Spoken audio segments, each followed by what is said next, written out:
Jesse Meester's back end, and other traumas coming up on the Fraudcast.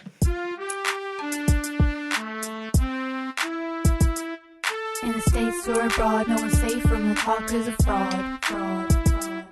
In the States or abroad, no one's safe from the talkers of fraud.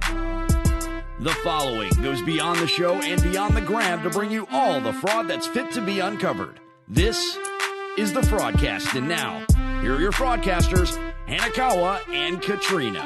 You guys, quarantine brain.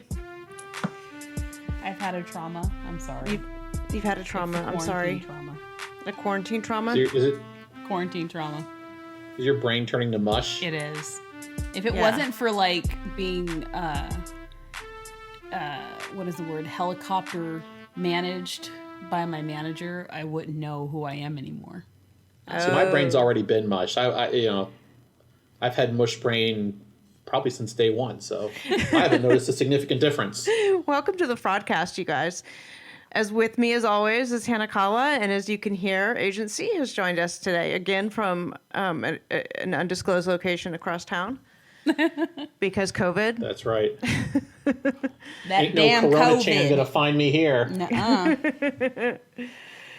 We're all holed up in our respective houses, talking to each other on the computer and recording this for you. Gives us trauma. No, just kidding. How are you guys doing? Only some of the topics give us trauma. Because right now I'm quite comfortable. I am recording this from my bed. And it's quite relaxing. I know, right? Next time Very will be nice. a bubble bath. Right. I don't know how my acoustics would be in my bedroom, but that would be nice. But I needed to get out of my bed because I spent all day there, like, with work and stuff. So, that's where I've been working. So I needed to get out of there, and I'll move back there after we're done here. But, yeah, COVID, quarantine. Weird times, man. Weird times. Some of the topics gave me traumas, too, because the things that we looked up and looked into for this week's episode are a little bit traumatizing. We'll get to that probably in our social media roundup, I think, though, yeah? Yeah. Oh, so this week, before the 90 days. I think it was a great episode, actually. Yeah? I think all of them have been really good episodes as far as actually having content and moving forward. Yeah. Yeah, I've been enjoying them.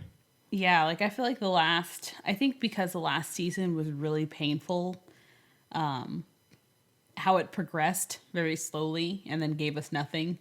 I think this one is this is the one season where I think the tell-all would have been actually interesting. And I still hope that they're going to do one. I have intuition that they are. It's just going to be remote. Yeah. We started out the show with Lisa and Usman again, where basically Usman calls out Lisa for being a bitch. Yeah. And she doesn't give a shit. Well, Lisa's literally giving him the fucking stink face of doom. Yeah. She smoked every cigarette in her pack, and now she is waiting for him to get home so she can just stare at him. I feel like she was waffling between I'm going to rip your head off, and I'm actually kind of hurt because you left for so long. I got scared that you might have actually left me, and that actually scared her, but not enough. And she ended up going with the crazy bitch side of her. Right. Well, and I think it's interesting because it's the first time that we see Usman kind of speak up.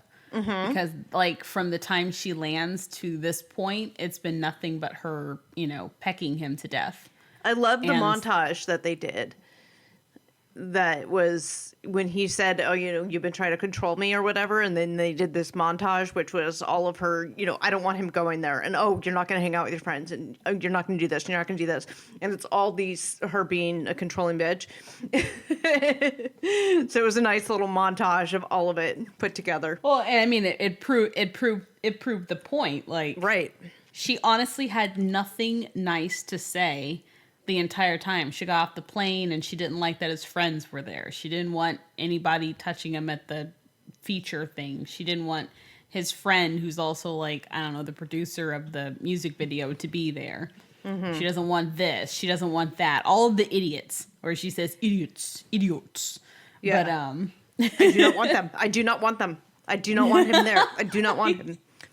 I do not want him. Right? So it's kind of like, at some point, it's almost like she's being a controlling momish type figure. Like, A little bit.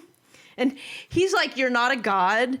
And then her with the, oh my don't God. be a drama queen over this. Her world shattered when he said, you are not a god. She's like, the fuck I am. Right. And that's what I think she I was am like your god. wavering between like, oh my God, like I may actually lose this guy. Right. But then the cooler heads did not prevail, and she still went back to her ways. Like, it's nice to see Usman stand up. It's nice to see somebody standing up, because we see this. I think she's been the worst of it over the seasons, but we see. We saw it with Angela, to some extent as well, and stuff that you see them being this way, and then the guy's just putting up with it because they, just want, yes, ma'am, yes, yes, here's a cake, and whatever, and you don't often get them talking back and questioning it, and so it was really nice. It was refreshing to see that, and to a lesser extent, we saw a little bit of this with Avery calling Ash out. Later we'll talk about, but it was nice to see them calling them out and being like, no, what's up with this? And I mean, the unfortunate thing is we know that Lisa and Usman go on to get married, and we know that they're still somewhat together, I believe. So ultimately, and that she doesn't seem to have changed, because her persona of what she's doing on social media and stuff, she just seems to be the same person we're seeing on TV. So I don't know that anything else changes, but it was nice to see, at least briefly, her being called out on her shit. Right. And she seemed a little calm, like, how you see people in a kind of raw. That's what it kind of felt like. She was sad, but I think she was just like, I don't know, ready to burn down the house. That's more of what that look was. Like, if she had any more matches or lighter fluid in her lighter, she would have torched that 5-star hotel down. The double box spring. Oh my God. It's good for our performance. You'll notice that Lisa didn't actually apologize. She blamed jet lag and then said, let's stop talking about this. Right. She never apologized to him. No. Usman's got to learn from Michael if he wants to really be the master of the long con. He's got I think he's got a bit too much self-respect in order to play this game. Michael obviously has none. And Angela's like actually a nicer person than Lisa. Which is frightening. But yeah, and then, when they showed, after Usman walked out, they showed Lisa at the camera, and she's like, that man that walked out just walked out. That's not the man I fell in love with. And it's like, oh, well. Because I'm starting to fall in love with this guy. He's got a spine. What she was saying was the guy she fell in love with was submissive to her demands. And yes. As soon as he spoke up, she's like, oh, wait a minute, what? and in person versus online, he didn't have to deal with this kind of stuff. Of her cutting his friends out of their interactions and things like that. That it's just much more severe when they're in person versus on the telephone. Telephone, they're just talking to each other, and he sings a song and she masturbates, and that's it. And, oh my! And then we're done, right? Oh. Like we here in person. She has to control all of his interactions with other people in a way that doesn't happen when they're just talking on the phone. So he's seeing it in a different way. I bet he's saying that's not the woman I fell in love with. So, right. No, I don't think he's saying that because he never actually fell in love with her.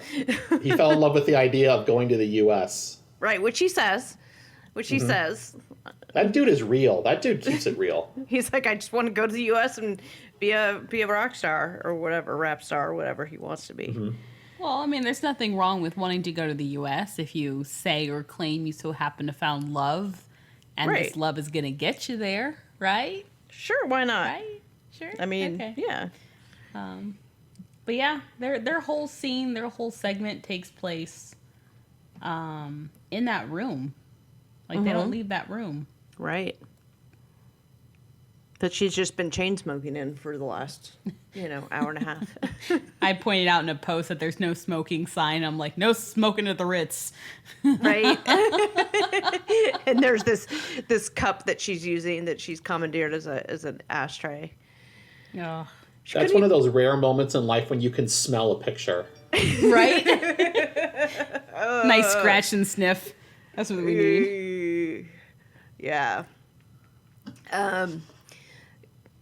And then, speaking of smelling pictures, I could smell the vodka coming off Darcy as she walked into the restaurant to see Tom.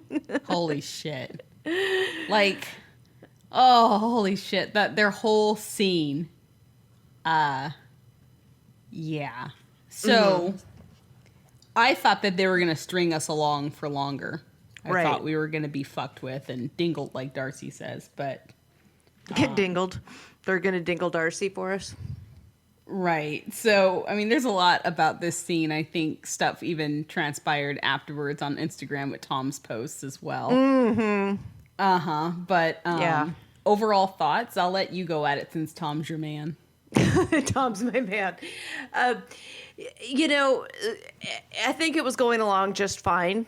And I think everything that Tom was saying to Darcy is accurate. I do believe that there's a lot of things that were cut out of that scene, but I do have to agree with Tom on a lot of it, that it does, there was probably, given the kind of person that Darcy is, she is probably very self-centered and doesn't realize, because it's all about her when she's talking to him and whatnot, and she doesn't realize that he has needs, and emotionally she wasn't there for him. And so I see him calling her out on that stuff and saying that stuff, but then he went and called her fat, which is never okay.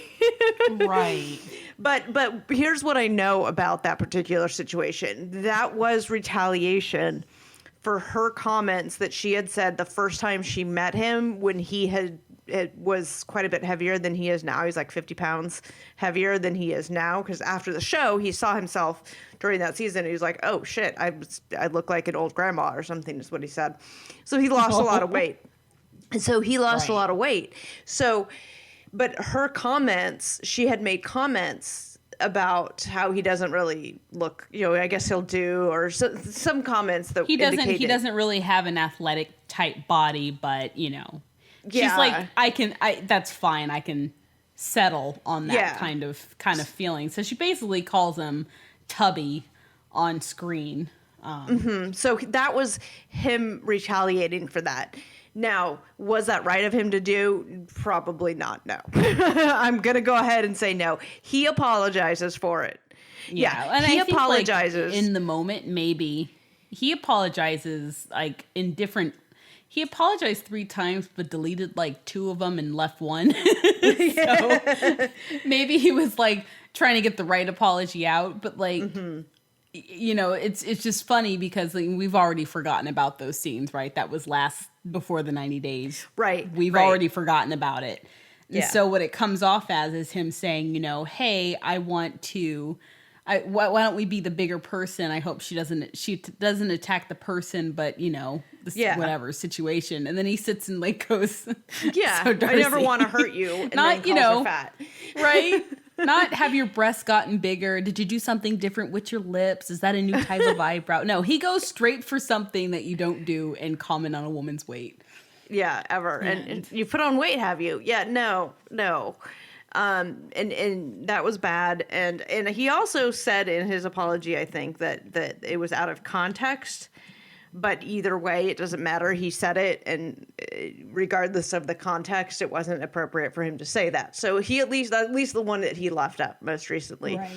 So at least he recognizes that. There's a lot of things that he could say to Darcy that I think would have been much more appropriate, yet also kind of stabbing at her, but that one was just completely uncalled for. The other comments that I've been getting a lot about this episode is the editing showing the glass of lemon water keeps appearing and disappearing throughout the scene.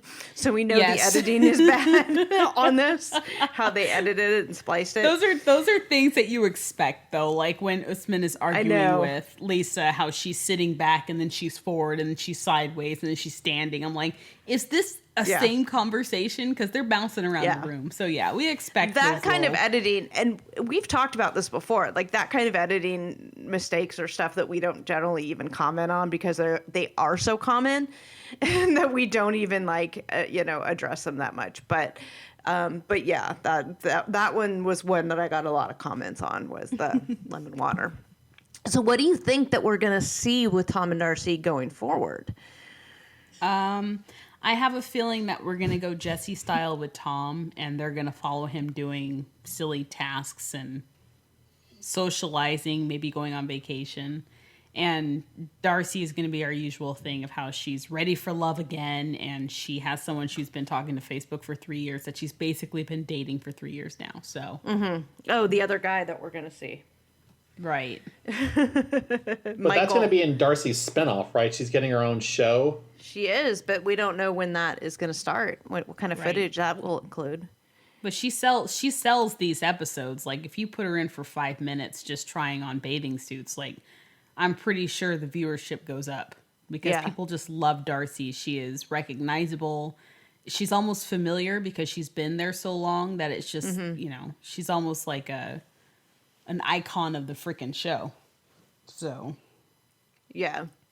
Yeah, I mean, and they follow her around doing everything, which is now that they have their own spinoff, they have a place to put that footage. So, right, correct, affirmative, correct. You speak. Anyways. You know who's not correct? Fucking Ed. Oh, sorry, bad language. God, this is not the Patreon girl. I'm sorry, you guys, but Freaking Ed is fucking terrible. You guys, how disgusting and gross is Ed? Like, can I kiss you? Can I? No. How about on the lips? Oh, first of all, hold on. Out of context. Oh, sorry. the massage, like all his instructions, I think rubbed people the wrong way. Like, okay, yeah, sit on the bed, yeah, on your butt. How else would you fucking sit on the bed? Yeah. And like, can I have a kiss? Like, how about just let things happen? Like, right? Like if you guys are connected the way you say you're connected, you connect to each other, let her go do her thing, sit on the bed, like, cuddle together and talk, and it will happen naturally. Not just this, I'm going to rub your feet in this artificially romantic way, and then lick you on your forehead and ask you for a kiss on the lips. Like that is just it. Part of that is why I think it was cringeworthy for me, is because it's just let it happen, dude. Like, hang out, like go to dinner, like curl up on the bed and watch a movie, and just let it happen naturally versus like all this artificial, romance bullshit. And then, the good thing is we find out it did happen. Yeah. I don't know if it was naturally, but it happened. Right. Or she's like, I feel like I have to. She was a little bit dead inside. Her soul was reeling in pain. There's a lot of looks the day after on the 90-day shows. Like I said, there's a comparison of Usman's reaction to Ash and Avery's reaction, and then Rosemary's reaction. So I'm putting Rosemary's reaction underneath Usman's reaction. Yeah, she did. She had that look though, but she was still very sweet. Yeah, when she was talking to the camera about it, she was like, "Oh yeah, no, we just said I love you," and I went to sleep, and then she started giggling and laughing when she was doing her air quotes. So she had something alive inside her, right? And I think, to be honest, I think the foreign part of the couple, I don't think they get a lot of information about the show. It's just like, bam, I brought cameras with me to meet you the first time.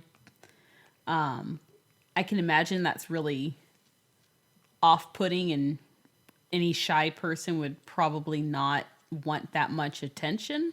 Yeah. right? Perhaps, But they're doing perhaps. it because, maybe Ed was like, I really want to do this. That's usually what happens is he really wanted the show, so I'm going along with it. But at the same time, it's like he's massaging my legs in a bathrobe in front of a camera. And that is really Awkward. creepy. He's also pointing out that he's not looking at her in the bathrobe. He's definitely just looking at her legs. I'm not looking at your pajamas. I'm like, I'm not looking up your skirt. But I don't know if you guys caught this, but they showed when they sat and he was sitting her down and had her, sit on your butt or whatever. He was like, and he like made this like noise, right? Like he was like how sexy she was. She was like, oh, he just and missed then biting his knuckle. Yeah, that, yeah. That's too funny. And it was just like, oh, that's gross. And then, of course, the phrase heard around the world when the entire world collectively went, no! When he said, your legs are like mine, they're hairy, it's gross, shave them. Oh my God. Which, where do we even start with that? Where do we start? Agency? As the representative male on the panel? It's hard because I think that we need Ash, the relationship coach, in here for this. Like, how do you politely tell somebody you don't? You need them to do something for you. Well, I'm not. Yeah, that's what I was gonna say. I'm not a relationship coach, but I'm pretty sure the answer is you don't say anything. Right. Maybe later when you get comfortable, maybe she doesn't have access to razors. Look Maybe at where she doesn't lives. care. Maybe There's she a lot doesn't of care. women that don't care. She's like, There it's are. winter time. What are you talking about? Who the fuck? I just want to point out that she sleeps on a concrete floor and has chickens running around her house and no indoor plumbing. I think leg shaving is like at the bottom of her list of concerns on a daily basis. Right. But even if, your response earlier was spot on, is you fucking don't. Well, he should be happy that her legs aren't shaved because it shows she's not busy trying to impress other people, like the 4,000 friends she has on Facebook. Mm-hmm. Right. Like, right? Oh my And God. The only thing he asked her to shave that looked like his was her legs. So I bet Ash is going to copy this in a week, but I find the way to deal with this is you wait for them to ask you what you like in a girl's appearance. As the relationship starts to congeal a bit, I've often found that I get asked, like, how do you like it? How do you like it when I dress? How do you like, what type of grooming do you like?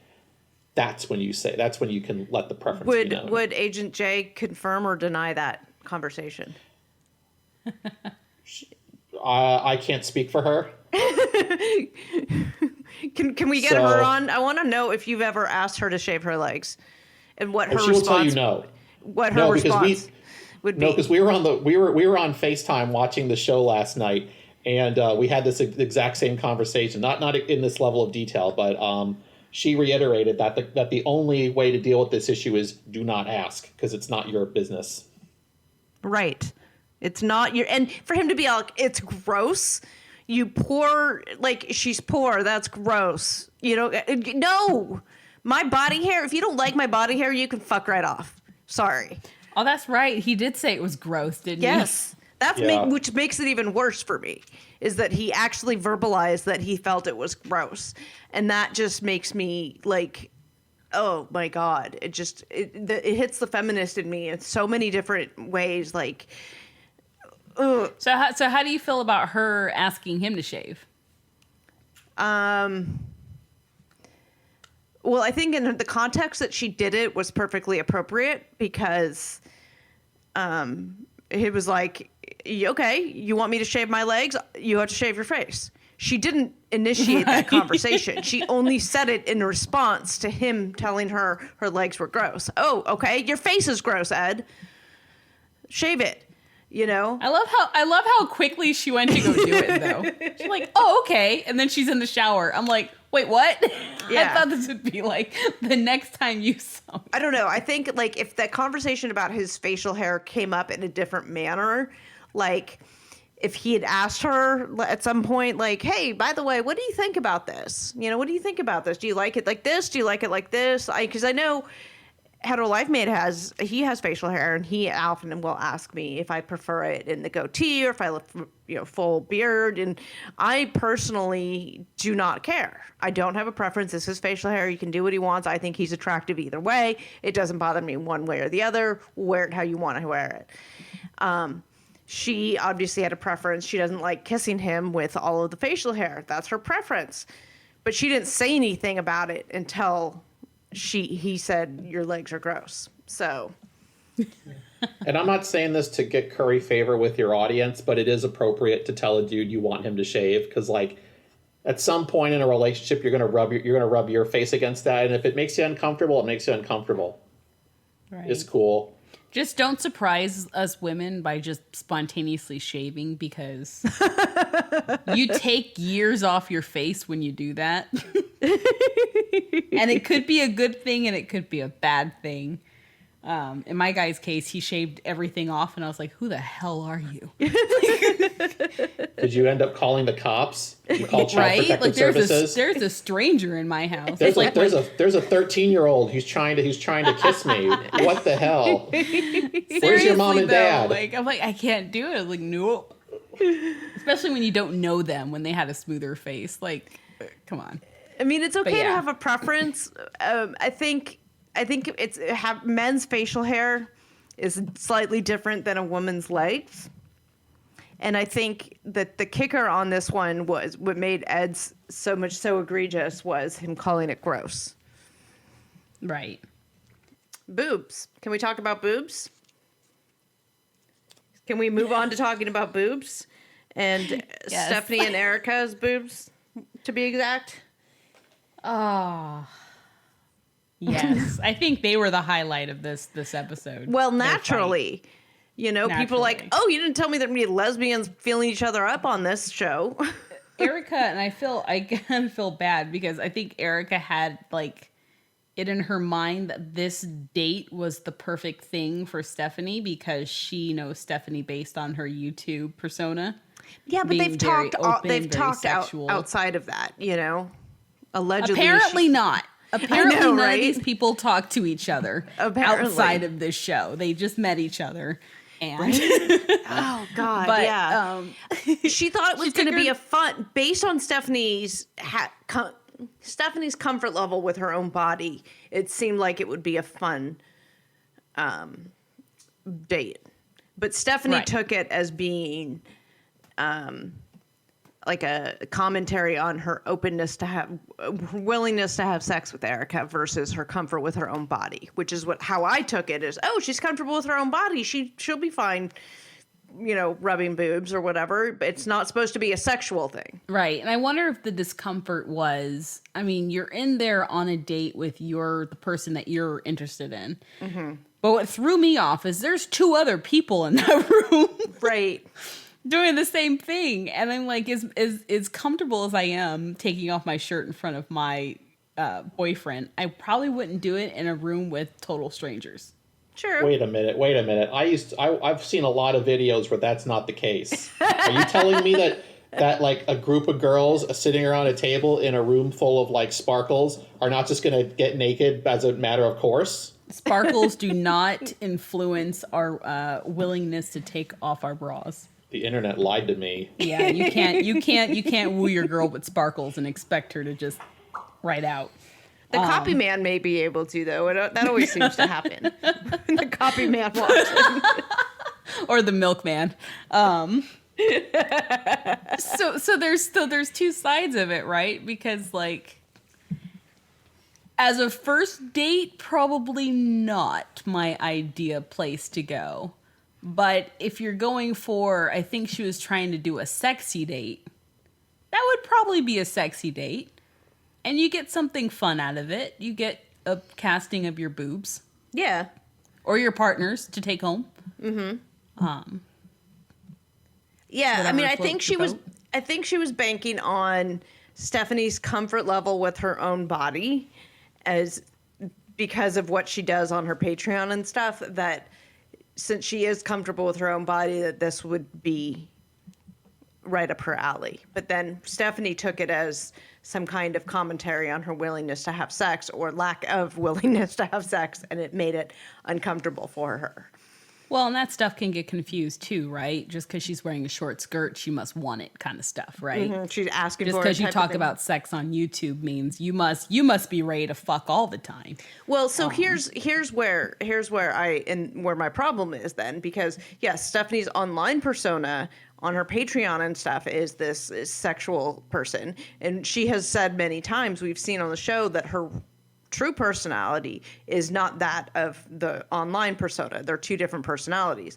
Right. My assumption was with her and Erica talking and becoming this couple, they had actually, I don't know, spoken to each other and engaged offline, and Stephanie was not acting as her online persona. She was acting as herself. And Erica would have known what her regular personality was like and then based it off that. And Stephanie still wasn't. But you know what I mean? Does this make sense? It makes sense, but I mean, if we go off their timeline, they talked to each other for a while, but Erica as a fan more. And I think in the past 4 months is only when they kind of got serious and chatting. That's always my confusion with these couples, is how much are they sharing of themselves before they go to visit them? Right.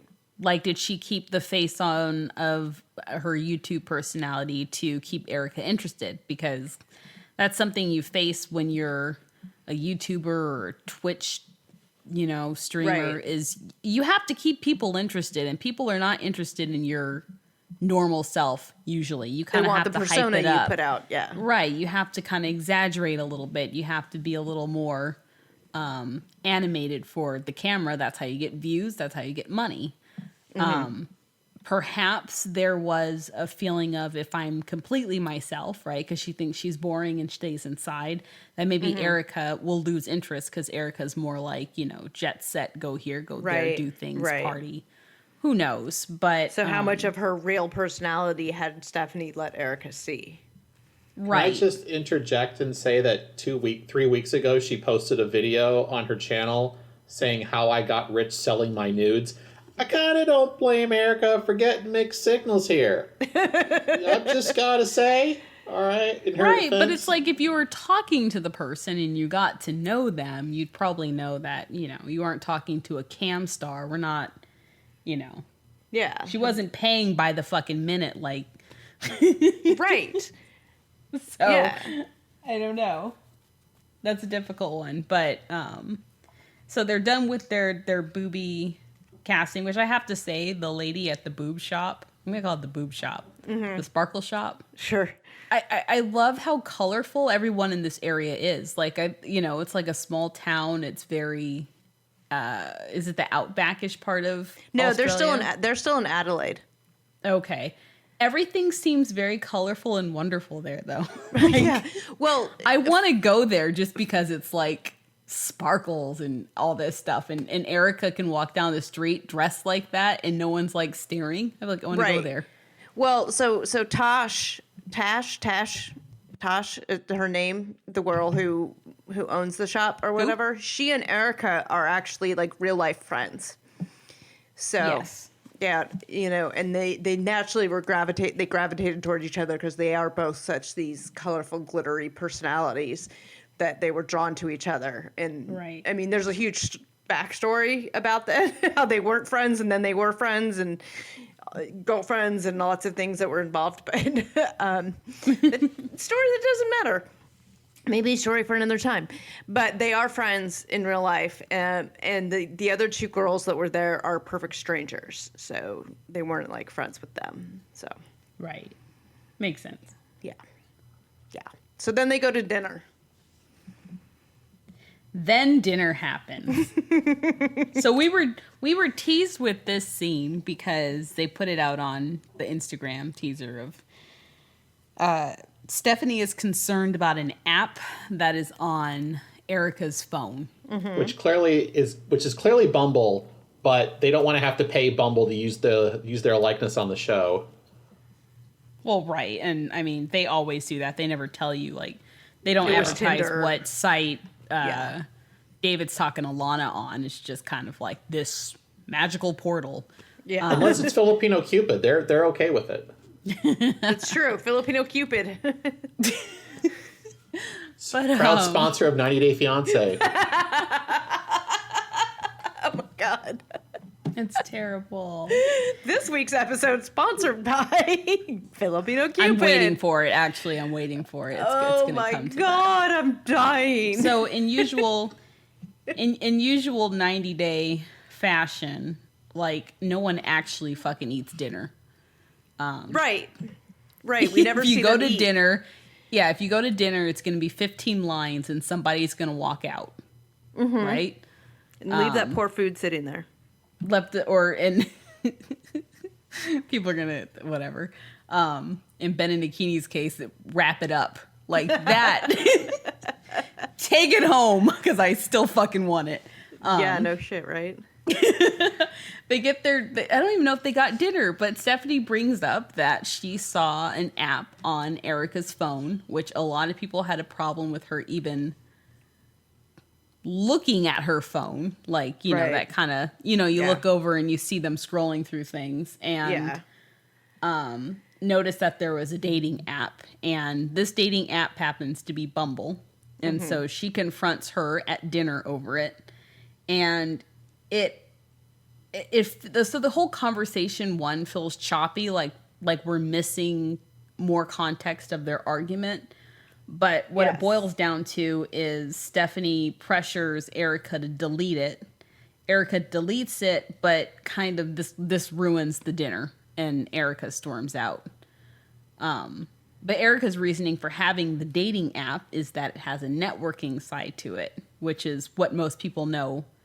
Which is how most people knew it was Bumble, because that's one of the, I think that's only one of the dating apps that has they have a best friend functionality to it, and they also have a networking side on top of the dating. You know, it's been a long time since I've used Bumble, so I was not aware of that. I downloaded it, and I told my boyfriend, I'm downloading Bumble for research. He's like, okay. Whatever. I'm like, do you know what Bumble is? He goes, yeah, it's that cougar app. I was like, okay. The cougar app? Okay, so this is going down the fucking reeds. But so how Bumble works is that it is the power of the woman to reach out to a man or woman. Right. I don't know if, whatever. And so you make For those the who first don't know, move. on Bumble is women driven. Is the women have to be the one to reach out to the man. Right. You send a initiate message. everything. And I think they also have a dick filter. Oh, do So they? if a guy sends a penis pic, it like filters it out. I think that's Bumble that has that. So you can't get surprise dick pics. Well, it's definitely not Grindr, that's for sure. Grinder is like, if it's a dick pic, we put it at the top of the box. Well, come on, it's priorities, right? So yeah, that's what that site's all about. And usually it has the reputation for being older women looking for younger men. So that's why he said the cougar site. Okay. Got it. But other than that, I mean, it's a regular dating app. They make you go through a lot of verifications. I had to like prove that I was a real freaking person to even open a profile. So I mean, it's pretty serious. But yeah.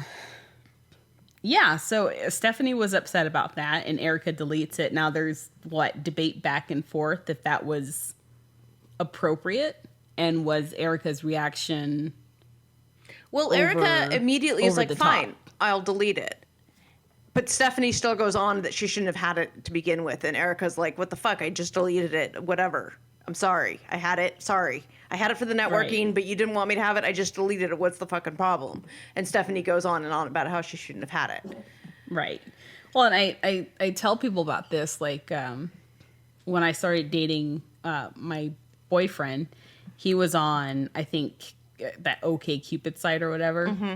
And I had noticed that I was like, oh, you have a profile? And he goes, like, he deleted it, like, honestly, the same, like, week that I had mentioned it. Because his whole thing was, if you found somebody, if it's a dating app, it should be off your phone.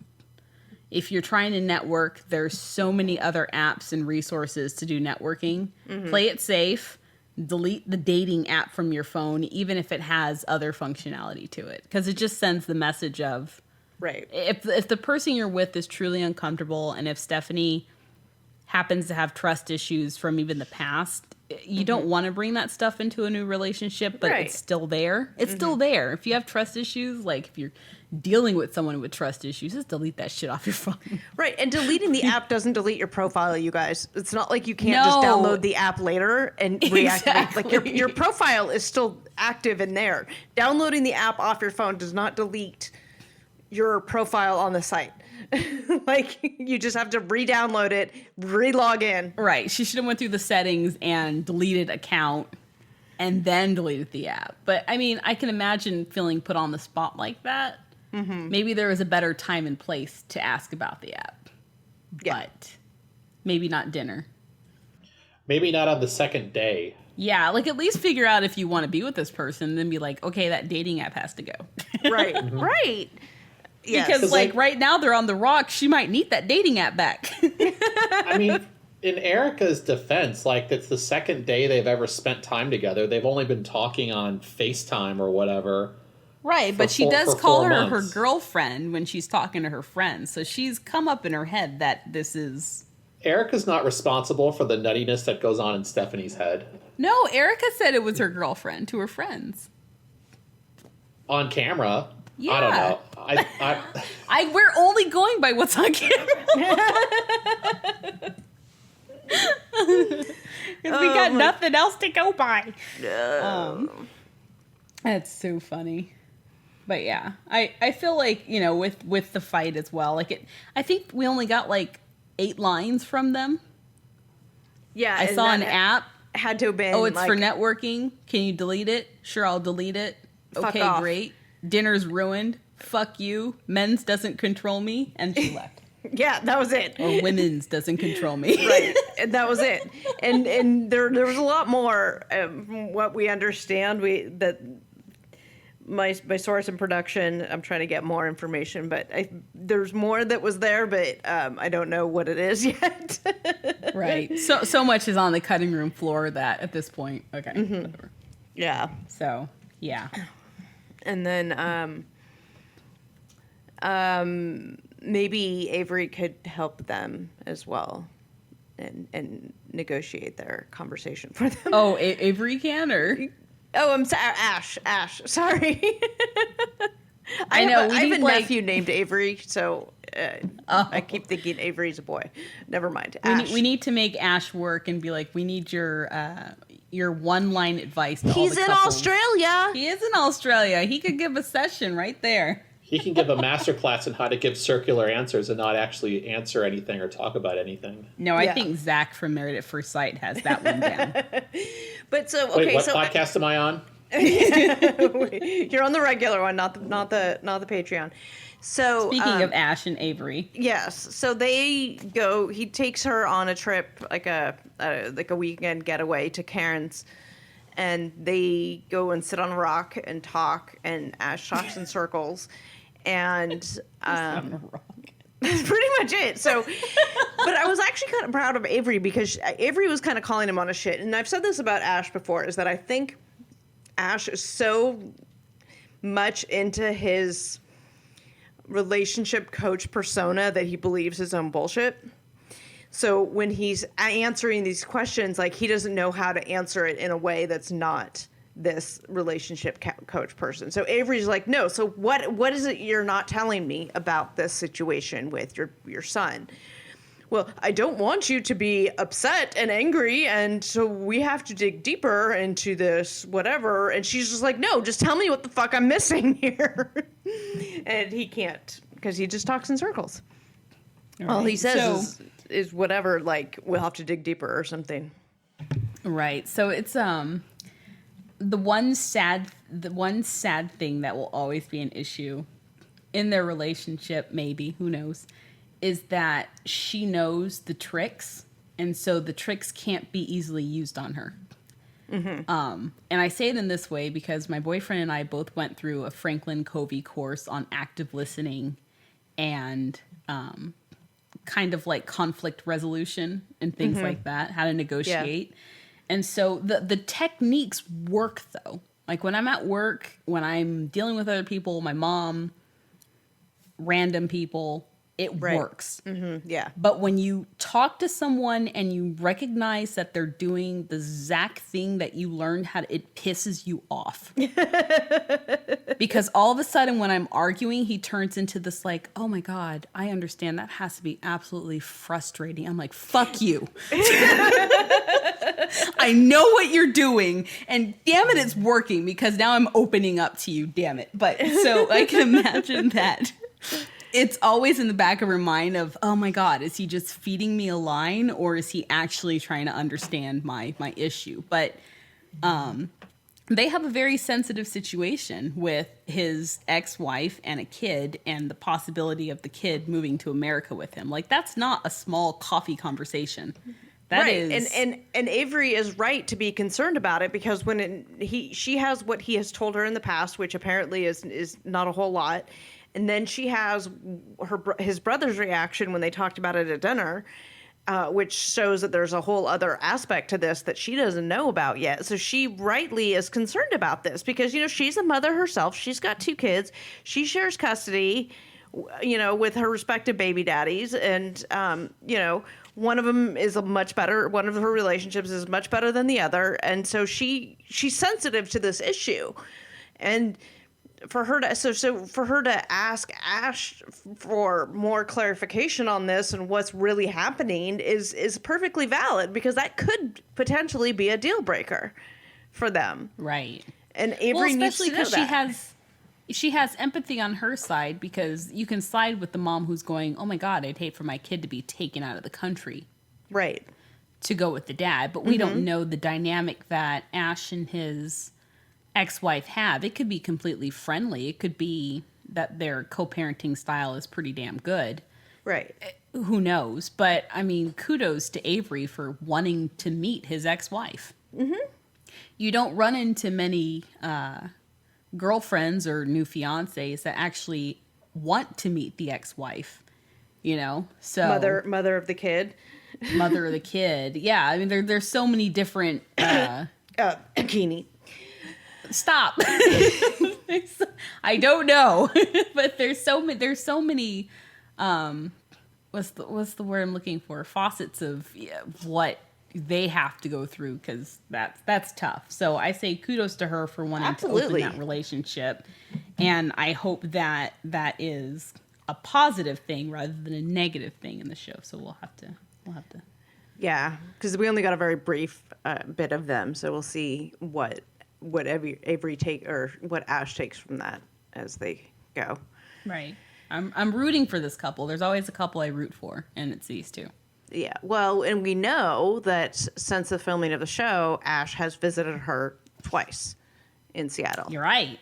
We know this, so they're at least, or at least as of the time of the second time he visited her, they were at least still trying, together. So right.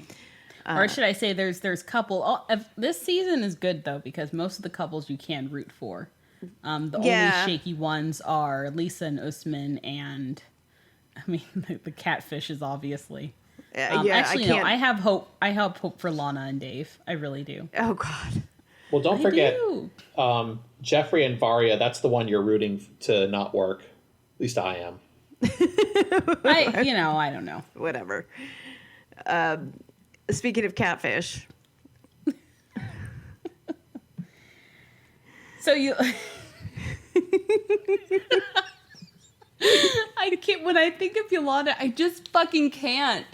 So... Yeah. You guys, we think that Yolanda is in on this whole thing being fake. We think she's in on it. She knows she's the one that probably pimped the story to TLC. So that's where we're at with her. Or probably really helped. I mean, she just wanted to be on TV. At this point, it could be all acting. Who knows how much of it was real and how much TLC had to pick up and make something out of it because Right. But we think that she's in on it. Right. A couple things to point out in her story, right, is... Right. One, her store with her kid, right? Right. Correct. So we found the store that she owned with her daughter. So there's a scene where she's walking into the coffee shop with her daughter saying, we're going to the coffee shop to talk about our online store business. And continue. Right. So we found the website that was connected to her Facebook, and this website is down. So there's a lovely invention called the Wayback Machine that lets you put in the URL to see that website at some point in time, and its major activity was from like 2009, 2010 to 2017. Mm-hmm. So that website hasn't been active since 2017. Correct. And from what it looked like, it honestly looked like Craigslist to me. It had a whole bunch of different services, and you're able to sell things, and it looked like it was like an online pawn shop, but with services too. Interesting. Like it had misconnections and stuff like that too. It was really Weird. really bizarre. It was seriously. It's just like, so this TLC fraud of them walking into the coffee shop in present day 2019, I guess this was filmed, to talk about their online business that hasn't been in operation since 2017. So add more levels of fraud to this story. right. Unless they were conversating about starting it up again, who knows? But what they were really going there to do was to Talk about Williams. talk the catfish, about Williams and finally ask him if he was Nigerian. which she tries to do, but then her phone fails to send the message. I know, when she was back at home. So nothing really happens at the cafe except for her daughter, who's smart as shit, goes, I think this is a catfish because of all the evidence is pointing towards it being a catfish from Nigeria.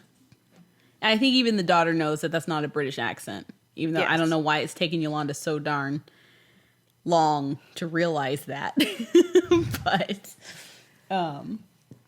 she finally goes, so Williams isn't answering her at all, and she finally goes home. And is this when the threatening email comes in? When she's at home. Right, she's at home and someone claims they have her nudes. Mm-hmm. Nudes that she's only sent to Williams.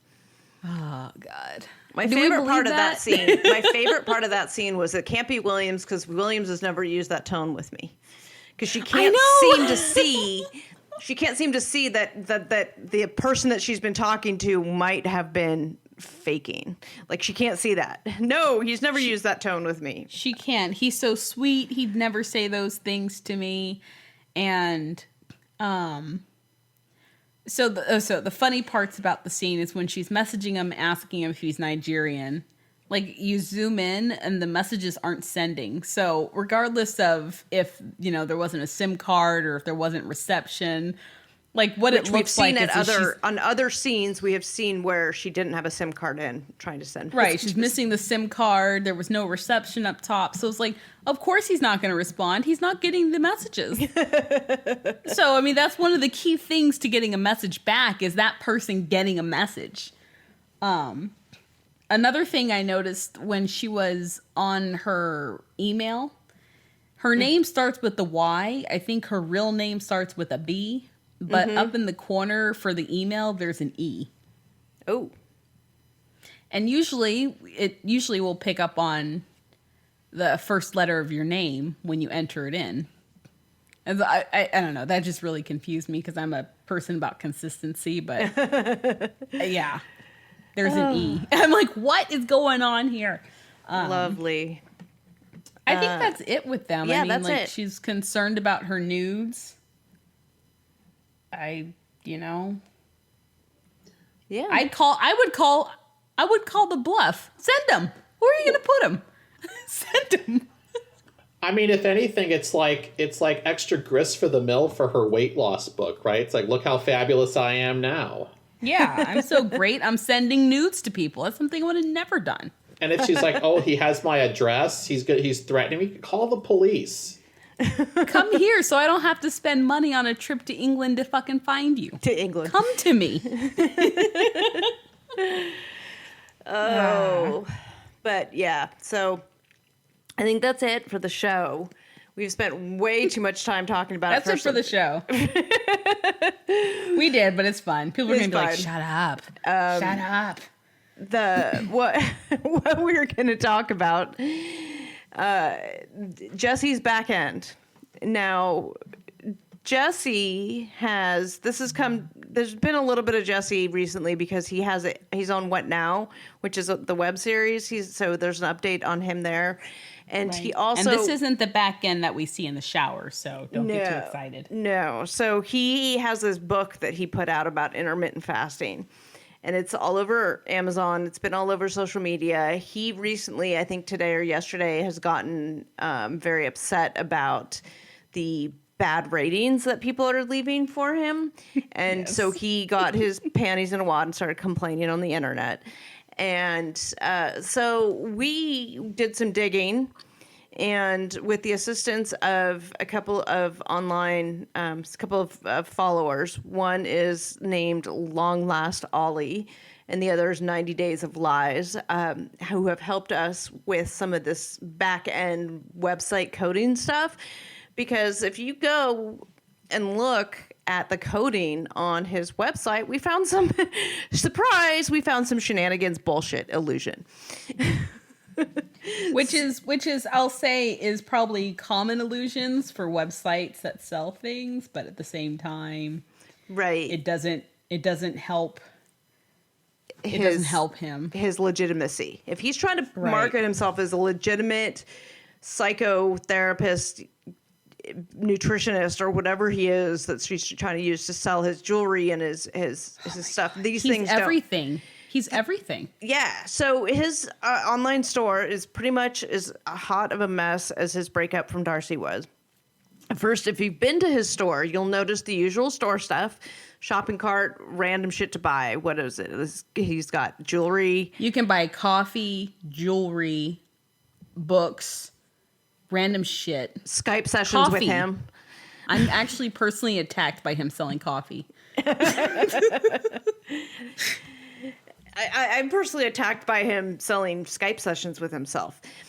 I mean, like, what? What is it even is that? One thing you'll notice is that if you're there on the website, no matter what time of the day or night it is, it doesn't matter what time of the day or night you're on, 4:00 in the morning, you will notice that things appear to be selling out fast. Like, you get on there and, oh my God, it's 3:00 in the morning. Apparently there's 40 people online looking at the jewelry that he's trying to sell. And it's, you get these pop-ups that'll show so-and-so just bought this, so-and-so just put this in their cart, this one just bought, exit, whatever, But, ding, ding, ding, ding, looking at the code on the website, and you guys can go do this yourself. This is not like super secret or anything. It's super easy to find. It's all an illusion. It's all an illusion. It's an illusion. And he has a timer that counts down the number of books that are remaining. And the coding that's on that is set to show the number of books decreasing depends on how many minutes, how many seconds somebody spends on the site. Like, it's not coded to show the actual amount of books remaining, not actual purchases, not actual amount of books remaining. It's set to be correlated to the amount of time you spend on the site. So if you go and you sit there on the site, it'll continuously count down because you're on there long enough to show that it's almost selling out. So it makes it appear as if people are buying books and are visitors on the site, but they aren't actually there because the coding itself is programmed to show these reduction in number of books based on, correlating to the number of seconds you're spending on the site. Right. So and you'll see pop-ups at the bottom of the page of, like, an example, so-and-so has bought this. So, like, I have signed in. I've been on this site all day, and Cindy has bought the same book 15 times. And so has Missy. And Karen bought a calendar, right? They're buying calendars, and they're buying this intermittent fasting book, which is, like, free. So, yeah, something else to add to that's inside of his lovely jumble of a Java code is the ability to make it seem like people have things in their basket, their shopping basket, and to make it look like a certain amount of things are left. And so if anyone's... like you said, this is not unnecessarily an uncommon tactic on like online Wish.com websites, things like that, right? This is the common ploy to convert viewers to your website to be actual purchasers of your items. If you can, the psychology of, hey, other people are buying it, then okay, I'm not the only weirdo trying to buy Jesse's book at 3:00 in the morning. So the concept of having this is a sales ploy in and of itself is not necessarily problematic. You guys are all smart enough. You just, if you want to buy it, you buy it. If you don't want to buy it, you don't want it, whatever. But the fact is that these widgets are programmed to show people putting the stuff in their cart or purchasing these items, but they're not based on actual purchases or actual people putting them in their carts. The programming shows that they're completely fraudulent and are designed to be correlated to the time you're on the website. Right. And all the reviews, so like for certain items, like they have 16 reviews all written on the same day. Which is bizarre. And he doesn't seem to like negative reviews, right? Yeah. Our source was on there and left, as a matter of testing, left a 3-star review, which was later removed. Right. So, I mean, like you said, it's a common tactic they do. I know Etsy does it, but I think Etsy actually uses real analytics to say how much of stock is left and how much is in a shopping basket. Kind of give you that, like, it's like eBay, right? Like, I got to get it first. I got to make sure I get it. Right. Correct. But I think with Jesse, it's like everything is just so scammy. Like, this is scammy. Yeah, and there was something about the reviews that we found to be suspicious as well. Not just that they were left on the same day. The reviews are just seem a whole bunch of bullshit as well.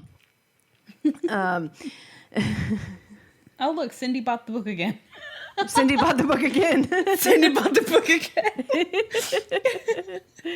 Somebody left. One of our sources pointed out, he said one of the reviews for the public speaking, so the review of him public speaking is the same picture that Jesse himself uses as a cover photo on some of his social media. So this random reviewer left a review using a picture that Jesse himself uses on his social media, which is sketch. We've got some more going into that, looking into the reviews and things like that, and because the pictures of people holding products are people he knows, that took the pictures of his reviews or whatever. Anyway, right. So I think what sets people off the most, especially with like diving into Jesse in the first place and how scammy and money grabbing he is. There are stories about have you heard about him in the facial masks? I'm not sure. So enlighten us. He bought up a lot of N95 masks and was trying to sell them. Yeah. and when that got shut down, all of a sudden he's donating them. And, right. He bought them up, and he had this post saying he bought that bunch to sell, but now then he changed his post to say, "Oh no, I'm donating them," and denying that he was going to sell them. Yeah, because he caught so much hate. He's not on everyone's good side right now with that crap. Just exploiting the coronavirus in a whole, and his intermittent fasting book, which is garbage. And I'm saying that because I read it and it's garbage. I will have to put like on my personal page, because I actually do intermittent fasting and keto and all that stuff. And you've been doing it for a long time, and you've done I've been doing it for a long time successfully, and I have absolutely no fucking clue what he was talking about in that book. It was like he copied and pasted out of different diets and stuff, and this slapped it together and sold that. And so of course, now that book's out, poor Sasha's getting, a bunch of messages in his Q&A about intermittent fasting, which he absolutely despises. So he does. He does. He and I had jokes about it because I actually have lost a decent amount of weight doing intermittent fasting. And, he's big on, you have to eat real foods and eat healthy and exercise and stuff. And I'm like, I just stopped eating ice cream at 10 o'clock at night and I've lost, 11 pounds or whatever. That all went to hell with COVID quarantine, by the way, but I'm eating my anxiety. But you're not writing books about it and selling it on Amazon. And, so a lot of bloggers, IG bloggers have been posting his reaction, even wanting to go as far as saying he's going to do lawsuits against those who left negative reviews for his book. Yeah. He's just mad. He's just maddening. And so, he's mad at the internet, you guys. He's mad at the internet. People said mean things on the internet, and he's mad. Which means people are just going to say more mean things, because as soon as you show that you're triggered, people are going to do it more. Yeah. Oh, boy. Blood in the water. Blood in the water. Right. They smell it, man. Don't show you're bothered. But, that is Jesse's back end in a nutshell. So a little bit more about Jesse. We watched his What Now stuff. There's 2 episodes, which are maybe 10 minutes each. And they show him dating this girl named Bianca Rose. And she's a school teacher, and they date. And then she moves to Israel, and they have to break up. We think all that's bullshit. We think we may have found the person who is Bianca, who's actually a model. We think we found her. We're not entirely sure. The person in the model pictures all of her pictures are very model pictures, very made up model shoots, versus the person we saw on screen, who's a little bit more frumpy looking because she's supposed to be a school teacher in New York. We think that's all bullshit. We don't have the receipts to prove it at this point, but we're working on it. I think, I mean, even if we ask for help, it's kind of like those side-by-side pics of does this person look alike? Because I feel like she's probably, if it's her, she's really done up on her Instagram. Mm-hmm. And there's this really oddly placed tattoo on her in the show that is absent on this Instagram model. Whether or not they put a tattoo on her for, I don't know. Branding. It's a rose. They should just put, and her name TLC. is Bianca Rose. So she's got a rose on her shoulder in a weird spot that, okay. Yeah. I mean, we all make college mistakes. Yeah. So placing could just be a result of that. Unless she probably really likes it. Who knows? But yeah, it's hard to tell if it's her. Yeah. So if you guys know any information about that girl, if any of you guys know her, hit us up, because we're trying to verify that was all bullshit. So let us know. Hit up the people. The other thing that we get a lot of questions out, and there's a lot of questions out there, is first of all, how can Jesse come back and forth to the States all the time? And second of all, how is he allowed to make any money? How does he have these jobs? His old people, talking to old people about love, whatever he's doing. How is he allowed to make any money here? And so the reason we brought in Agent C today was not just for his opinion on internet porn, but for his expert knowledge on this subject. So, Agent C? Yes. Finally, an opportunity to be useful. Yeah, so it's a good question on whether or not Jesse. I don't know about Tom necessarily. We can get some deets on that, but how is he here so much, and is he working here illegally? How can he do the things he claims he's able to do? Well, because he's a citizen of the Netherlands, he's eligible for the visa waiver program, which means that he's able to travel here essentially whenever he wants and can stay in 90-day chunks. You'll notice in the What Now episode, he said he had to go back to Amsterdam after 3 months, which is consistent for visa waiver status. So long as he's not violating the terms of visa waiver status, which includes no paid employment, and has enough money to fund his travel, then he's permitted to come back. I have seen cases where people are jumping back and forth on visa waiver, and they eventually get caught by a CBP officer, because the CBP doesn't like to see people who essentially seem to be living in the U.S. on CBP on meaning Customs and Border Patrol. That's right. The people who screen you when you come home, or screen you if you come to America if you're not American. They sometimes catch people if they look at their exit and entry records and it looks like they're in the U.S. more than their home country. They might turn them around. So that's most likely how Jesse is spending time in the U.S. Tom as well. They're here on visa waiver status. Now, is Jesse spending all his time in the U.S.? Who the hell knows? I think I've heard it said that he'll take a bunch of pictures on like 2 trips and then tease them out over a period of months.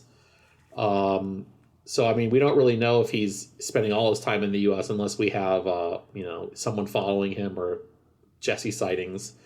But he's definitely not allowed to work and make money here. Now, I personally think, given the rather pathetic attempts he goes to on his website to make it look like his stuff is selling, he might have done that speaking slot at the old folks home for free. Who's going to pay him to speak about love at an old folks home? Nobody. That's exactly the point. I think he said it was. I think that was the only place that would take him for free, because it gets the patients out of their rooms for a few minutes. Right, and most of them couldn't run away or walk out if they didn't like it. Yeah, they picked a captive audience for literally. Yeah, right, literally. Literally a captive audience. Yeah. So again, I don't have any proof for that. I don't think any of us have been in contact with the proprietor of that old folks home. My guess is that he did it for free. If he did get paid in U.S. dollars while he was there in exchange for speaking there, that would most likely be a violation of his status. But in order for him to have an ineligibility, he'd have to get caught, and it would have to be entered into the systems that the government uses to track this sort of stuff. So he's not allowed to work. Okay. So that's different though than like the online store stuff, because when you get to website sales, online sales, I, in the United States, can sell stuff internationally, but I'm based here in Virginia. So the rules of Virginia would apply. The laws of Virginia would apply to me. And so he's probably, based out of the Netherlands. He can sell to the United States without violating that work thing. That's correct. If you have a business that sells stuff and it's if yours was incorporated in Virginia, yeah, you'd be a Virginia business subject to Virginia law. If Jesse's selling his shitty jewelry or whatever from a business that's based in the Netherlands, that's fine.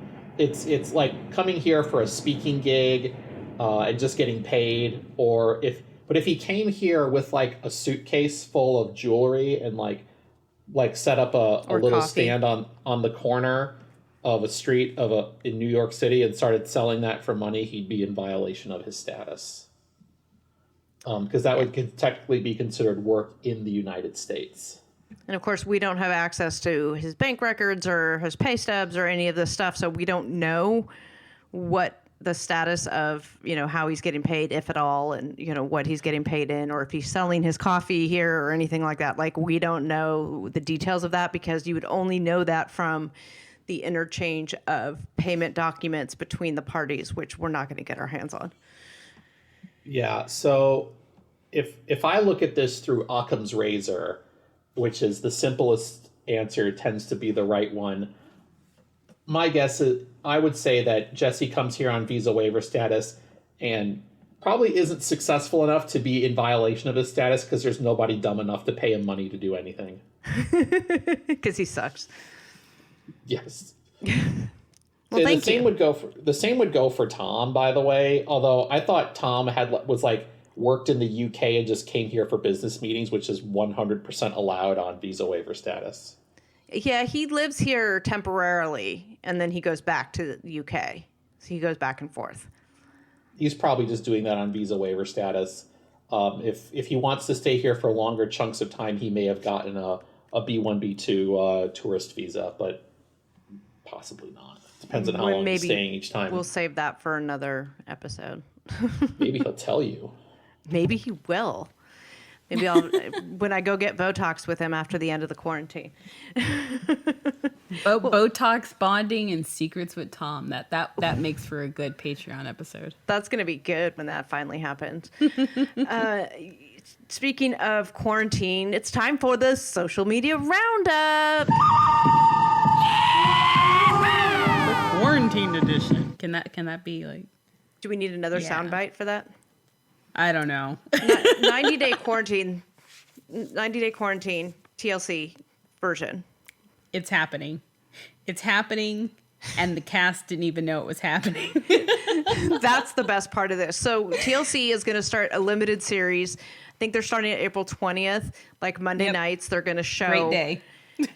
They're going to show the cast, various cast members, all from all walks of life, all the iterations. They're going to show them from quarantine, and this is self-filmed, so it's going to be awesome. And then when they advertise this, they put this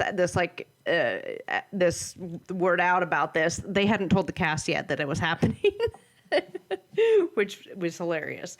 But that is happening. It starts April 20th. Anything else about it? I mean, it's got a whole lot of couples on it, so I mean, I can imagine it's going to be a clusterfuck. The one thing that I noticed was all the cast that they have on it are either older cast or cast that aren't currently, as we would assume, slotted for another show. Does that make sense? Yes. So I didn't see like Devin and Jihoon on there. Which, in case you guys haven't heard, Devin and Jihoon, it's confirmed they are coming back for season 2 of The Other Way, as well as Happily Ever After.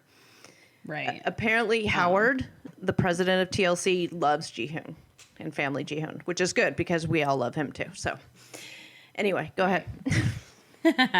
Which, of course, that helps and doesn't help when you have, whatever. Yeah. When Howard likes people that we don't like. But what I was saying is that, like, if you see the people on there, you can kind of pick out from those who aren't there who we might be seeing on upcoming episodes of something. Of like Happily Ever After or The Other Way, things like that. Right. Uh-huh. Right? Correct. Affirmative. Correct. I feel like a robot. Affirmative. So not much on social media this week. The big thing was baby girl Lisa, Usman, and Trish Paytas in a 3-way. I think the biggest thing is just Trisha Paytas on her own. Okay, so can you explain to the masses who Trisha Paytas is and why Lisa and Usman care? So Trisha Paytas, and I knew who she was years ago, and then I stopped knowing who she was until I had to see her on Instagram recently.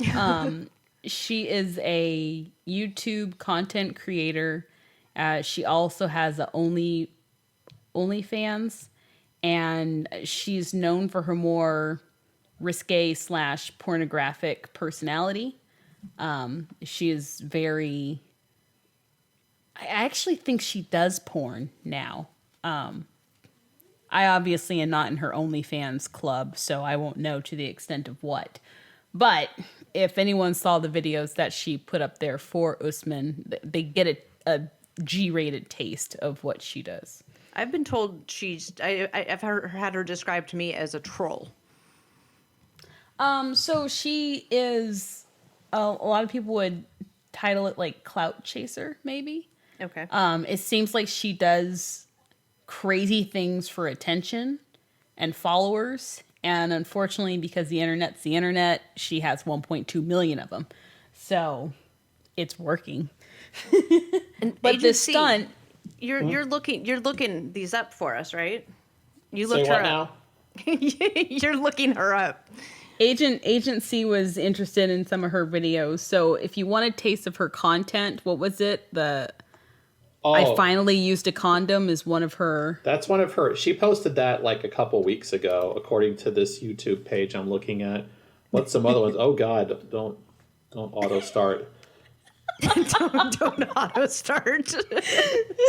Turn off auto start before you go browsing her content. Yeah, if you don't worry, I muted my computer a while ago. Right. If you look at Wikipedia, it says that she's an American media personality, YouTuber, model, actress, and singer. That's a really generous way of describing her. Please tell us the title. 5 months ago, she did a getting tested for STDs video. So she's, I guess, that's a positive thing for young people. Informative. Young people watch her. Yeah. Let's see. I tried the vampire facial. I don't want to know what that's about. Yeah, there, and you can see a lot of her in wearing underwear. She's got a lot of that on there. Yeah, she models for lingerie and does a lot of fetish photo shoots. And I think she was even in the British version of Celebrity Big Brother. Is this what it says here? Yeah, Celebrity Big Brother. Oh, here's one. Here's one from a year ago. Caught boyfriend making out with pillow. Sad. Okay. There's other emotions I would tie to that, but sad, I guess, would encompass most of them. It's enough. Now wait a second. A year ago, she did a video called "Broken Condom," but then like a couple weeks ago, she did "I tried a condom for the first time." Did she mean like to eat? Like I don't get what's going on here. She has ate them, so she did like a condom tasting challenge or something like that too. So she does all kinds of crazy stuff. But if she had a condom break last year, this year couldn't have been her maybe it first broke time using before one. she got a chance to use it, and so she's finally getting that they're not breaking anymore because Or maybe she was trying to use it for something else, like other than its intended purpose. yeah, you know. Maybe it's about drug smuggling. Oh no. Yeah, so the video is of her dancing, and I guess appreciating us. I think she's twerking, right? She's twerking. She's twerking while laying down. I'm not quite sure what's happening. Is that a thing? Can you do that? Is that legal? Someone call the cops. With her, but yes, actually you can. That thing has a radius of movement. A radius of movement. It's quite fantastic watching it. You're like, what is going? Why am I hypnotized by that? Yeah. But you know, then it sparked this whole thing where who knows if it was real or not. Lisa came for Trisha. Yes. And there was a whole bunch of screenshots shared. I think actually Trisha shared them of Lisa pretty much calling her out and all kinds of flavorful language came out for appreciating the music for the music. I don't know. Right, and we all know that Trisha was being a troll because that's what she did does. Because she knows it would piss Lisa off, and I think it was one of those things of I want attention, and it might get you some more followers, right? Certainly got, I'm sure, a lot of the 90 Day crowd that didn't know who she was before this. Right, but you know, the 90 Day crowd is kind of like, okay. It's not like she's gonna get another million subscribers. She might get like 10,000 at the most. Like the 90 Day fans, like our fan base doesn't grow as exponentially as it does for other places. No, and it's Lisa being Lisa, so people are like, ugh, bored, yawn, you know? Right. If anything, it gets Lisa more viewers, maybe. Who knows? But yeah, that was pretty much a summary of what happened between those. So she came for Soulja Boy, she came for Joffrey in his lives, because Joffrey has been doing a lot of lives, including this weekend where he was, I think, drunk as shit. It was drunk, right? He said he was drinking sweet tea, but he forgot to add what he was drinking with the sweet tea. Yeah, because he was drunk, you guys. He was white girl wasted. Like, it went from him yelling. He was reading the questions and pretty much yelling them. And he went without off, answering them. He went off about, I guess one of the questions was something about, are Lisa and Soulja Boy still together? And he's like, are Lisa and Soulja Boy still together? I don't know. Why don't you ask Lisa? And he's like yelling like this. And he's very weird. And then when he was trying to read the stuff from the phone, he would close one eye and try to read, which is, telltale sign that you're wasted when you have to close one eye to read. When the words are blurring together. Right. Oh my God. And then he took a shower, and then he dropped the soap in the shower. Like, there's a whole bunch of crazy shit that happened that, like, Yeah. I know. It gave me something to do that night. Yeah, I know. At the same time, I was like, what is going on? Jeffrey is canceled for a lot of people, and it's completely understandable. But for those who do want to know what he's doing and why, like, there you go. Well, and I mean, I got a lot of messages asking what's going on. Right. And I happened to see the live because I am bored. I think I watch every live that pops up because of that. And so, yeah, I happened to catch it, and it was bizarre. Like, in some moments, it was kind of like normal, but then, I don't know. I mean, that's the kind of personality you need to be, though, right? To gain followers, and yeah. and maybe being fed up with the social or feedback he's receiving for other various things. So who knows? Various and sundry it could be a combination that he may or may not have engaged in. Right. We have the innocent until proven guilty, but at the same time, the allegations are pretty still bad. the allegations are very bad, and so that's where we're at right now. Okay. I think that's it. There's not a whole lot. That's pretty much it. Not a lot. I don't think much else happened social media-wise, except for today. I'm going to say today. They were recording. Stephanie made an acoustic cover for Soulja Boy's song, which... Oh, my God. was actually pretty fucking good. Oh, Jesus. So if you haven't seen it, check it out. It's on her page. It's on my page. It's on every 90-day page. So pick one. You'll find it. Nice. We all post kind of the same stuff, just with our own flavorful There's some stuff that you're only going to see on some pages, and there's some stuff you're going to see on all the pages, and just whoever you happen to follow. If you don't follow social media and you just listen here, then you get it here. Right. Lots of different ways to get your 90-day news. But there is enough 90-day news for everyone. So There is. Pick your favorite and go. There you go. But we are glad that you're choosing us to listen to. We know your time is limited, even in this time of quarantine.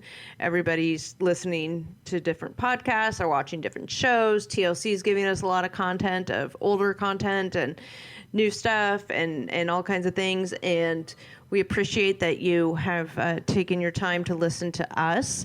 If you'd like what you hear, please go ahead and help us out by giving us a 5-star review and maybe leave a little commentary review if you like what you hear. We always like to see those. I am Frauded by TLC. You can find me on Instagram at Frauded by TLC. You can find our Facebook group at the Fraudcasters. We also have a Patreon, which you can find at the patreon.com/thefraudcast, where Hanakawa and I talk about other reality shows. We're currently doing Married at First Sight, and we're getting ready for another Love After Lockup season. And we're looking at some other content to throw in there. Hanakawa? For show. So you can find me at 90 Day Fiance today.